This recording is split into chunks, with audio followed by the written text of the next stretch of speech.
Wiley, founder of Rose and Pearl Publishing, here with one of our authors, Troy Day. And this is a special episode of The Fruit. And I just got my copy in, so I'm going to pull it out and let everybody see. I got it from the Amazon. There will be Amazon links all over the page, all over Rose and Pearl's page. The Fruit. Now, if that cover doesn't stop somebody in their tracks. Here, I'm going to let you hold it. What do you think? What was your thoughts when you saw the cover for the first time? I loved it. It hit the nail on the head. Literally.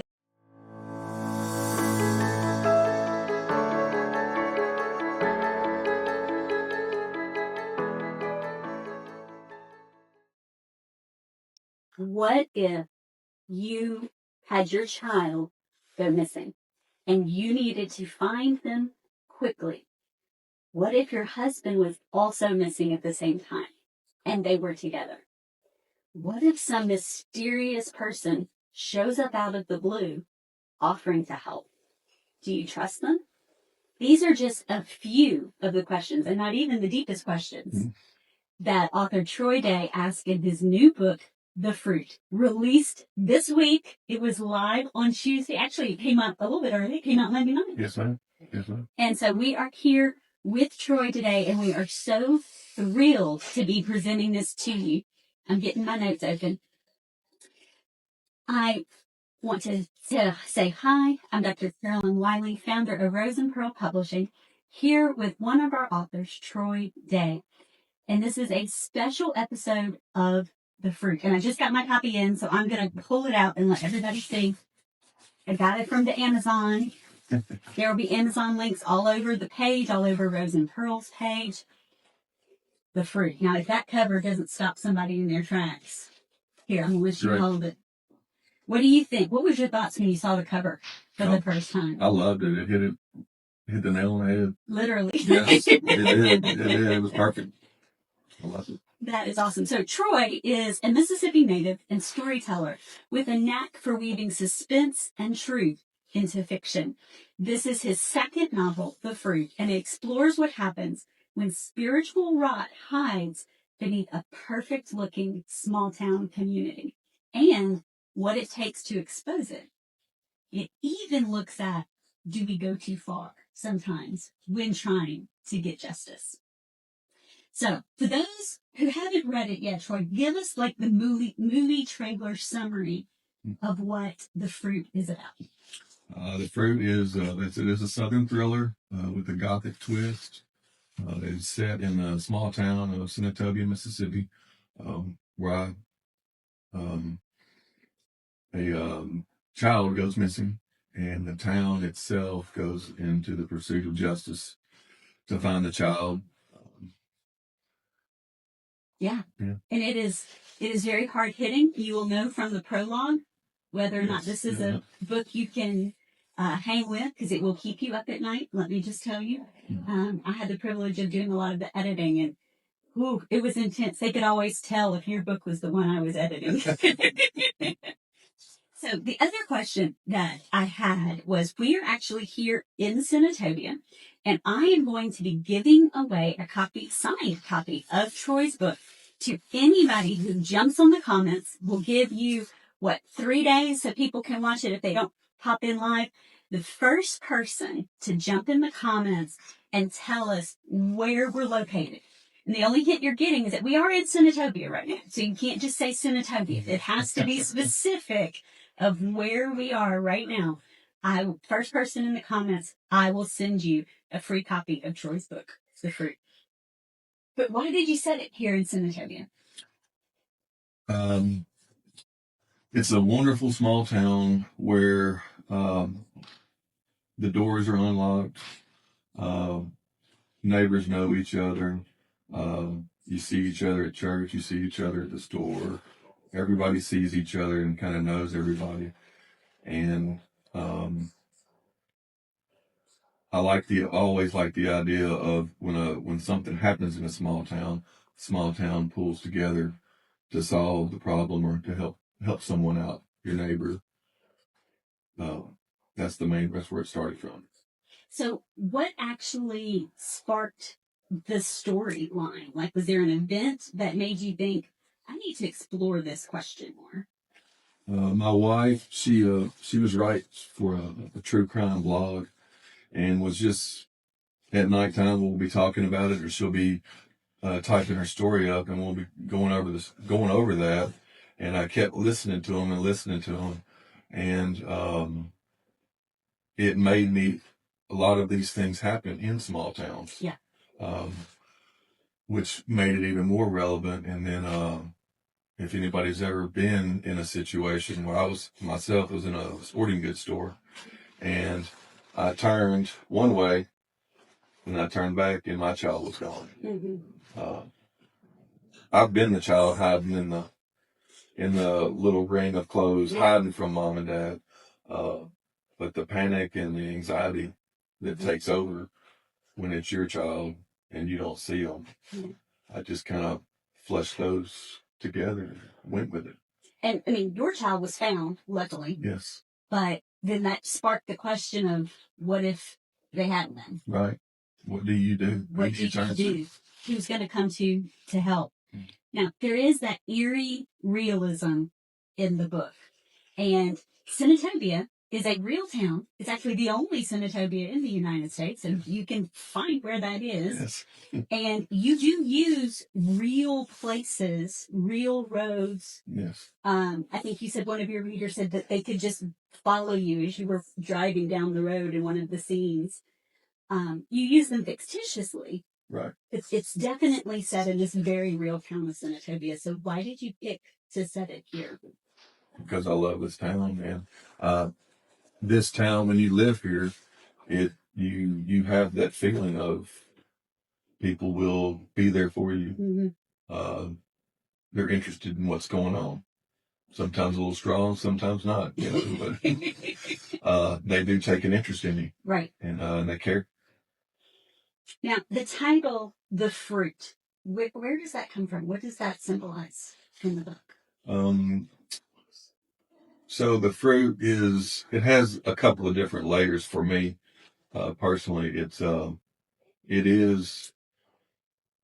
fruit is the result of something.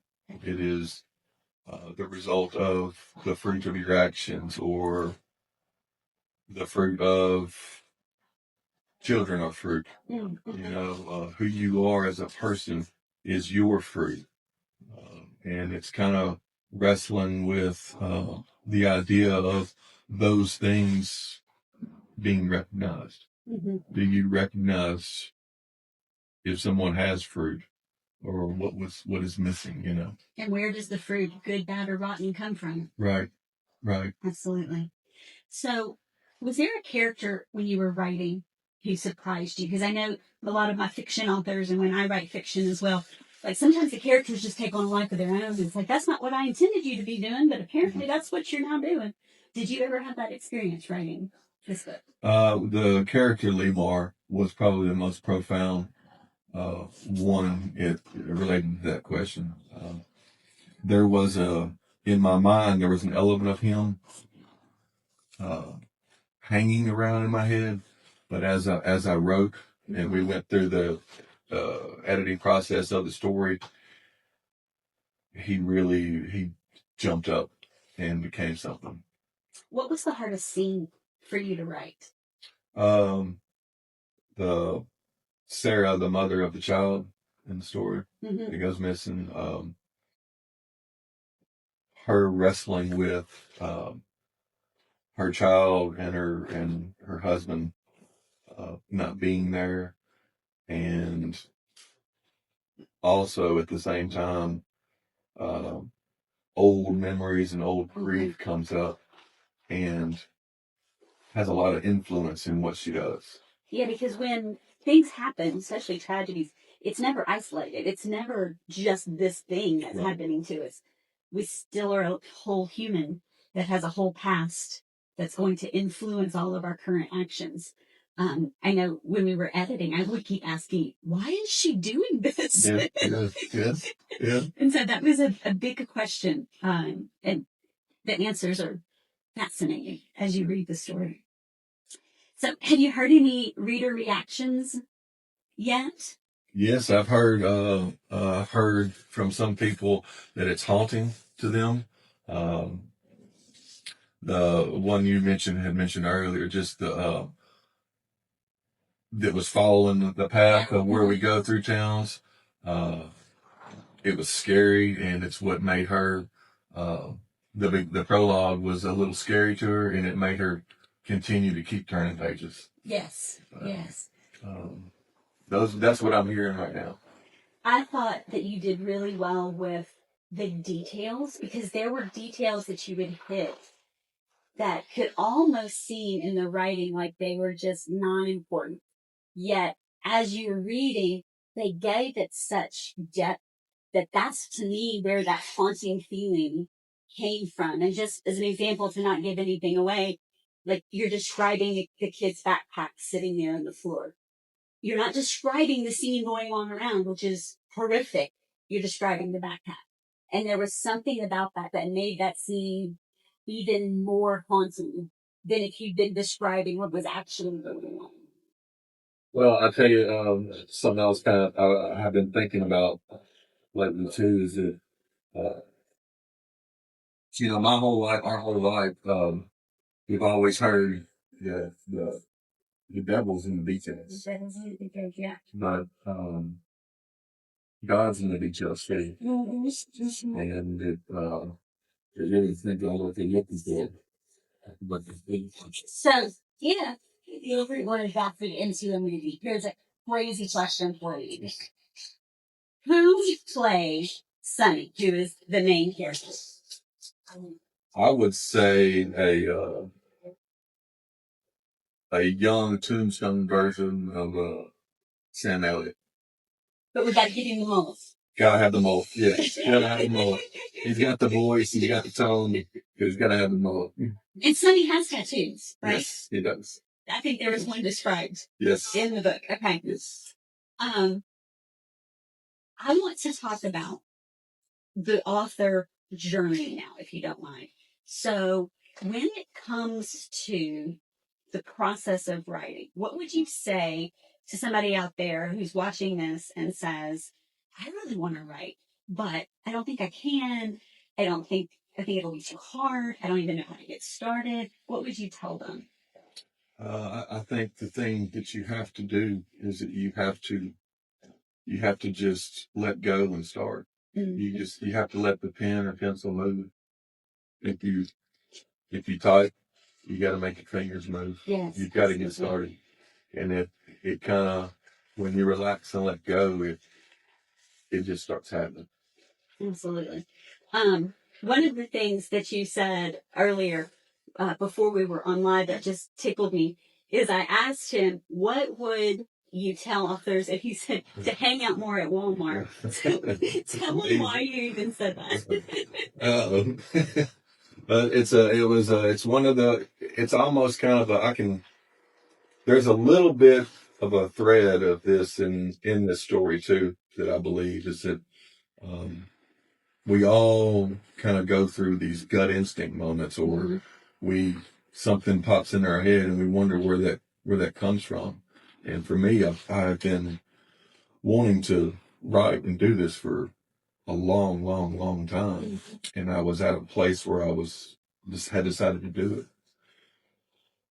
And that day I decided to be at Walmart at the same time that you were at Walmart. And we ran into each other. We used to work together. Yeah. At some level, I would say. And we ran into each other just to say hello and catch up. Because it's small town Senatobia. Yeah, that's right. That's right. And I said, what are you up to? She asked me what I was up to. And she had let me know that she was publishing and editing and starting a company, Rose and Pearl. And the light bulb went off. And it's so funny because Troy's a medical professional. So I didn't even know that you wrote.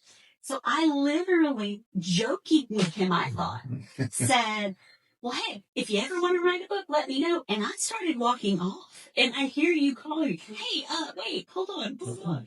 Yeah. So you never know what conversation might spark. So put things out there. If you're an author, tell people about your books all the time, because as you're finding out now, it's only when you're talking about it so much that you think you're annoying that they actually hear it for the first time. Yeah. Yeah. You have that. But, once you get used to, and I would say too, that once you're at that, when you're ready to do it and you want to do it, you're going to talk about it. Yeah. You're going to want to talk about it. And it's not going to be the thing that you're scared, or what if this, what if that, what if they think this? You're proud of it and you want to move forward with it. So tell us a little bit about what was your experience like working with Rose and Pearl Publishing? Oh, it's been great. I think, the thing that you got to have is you've got to write. Mm-hmm. You've got to want to write. And Rose and Pearl, what I found is that I could trust them to be honest Mm-hmm. with what I was writing. Was it good? Was it bad? What needed to change? And you got to have that, and that's what y'all are. Thank you. What surprised you about that editing process? Because I know I would send you edits, and there were a couple of times you responded with, okay, wow, this was not what I was expecting. Not in a bad way, but I think sometimes it was more than what you were expecting when you would get set back. Yeah, sometimes, well, let's see here.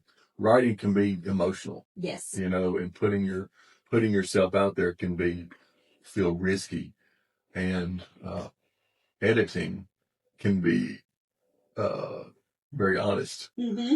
And it can be something that you either didn't think about, but you have to be able to take that and make it work. Mm-hmm. You have to look at it from every angle. And I think that's what you made me do with the edits, is make me think about things. It's like, okay, how do I do this? Mm-hmm. And it's a challenge. Yeah. And I think that's what was even more intriguing to me, is taking on that challenge. Say, okay, I'm gonna give you what you want. Type thing, and it's to see if I can do it. Yeah. Can I do it? Yeah. Oh, You're fine. You're fine.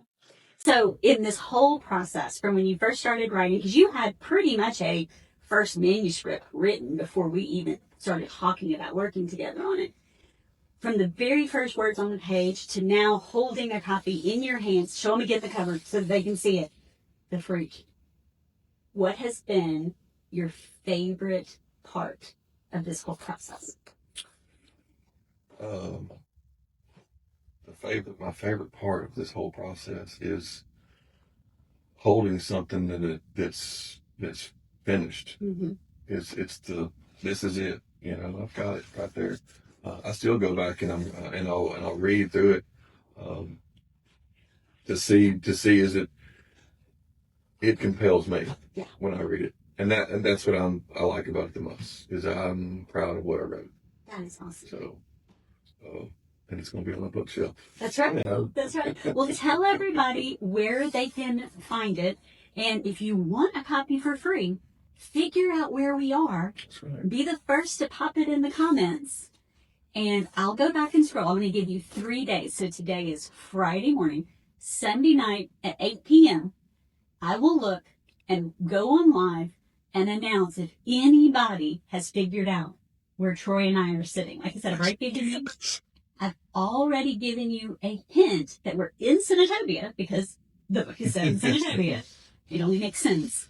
So you can't just say we're in Senatobia. That doesn't count. You have to be more specific than that. Okay? Yep. All right. So tell everybody where they can find the book. You can get your copy of The Fruit on Amazon.com. Search for The Fruit by Troy Day on Amazon.com. Price? $14.99. $14.99 on Amazon.com. Awesome. And right now it is only out in paperback. So grab it now. We do have plans for other editions, but yes, they're going to be a little bit down the road. So you need to grab your paperback now. That's right. And shipping was fast. Extremely fast. It literally on Prime 2 or 3 days. Yes. So go ahead and order it. It'll get there. Absolutely.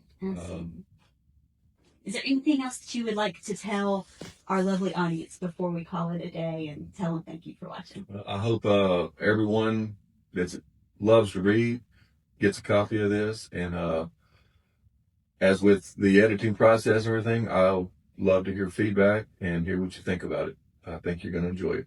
Awesome. Thank you all so much for joining me today for this special edition of The Published Pearl with author Troy Day.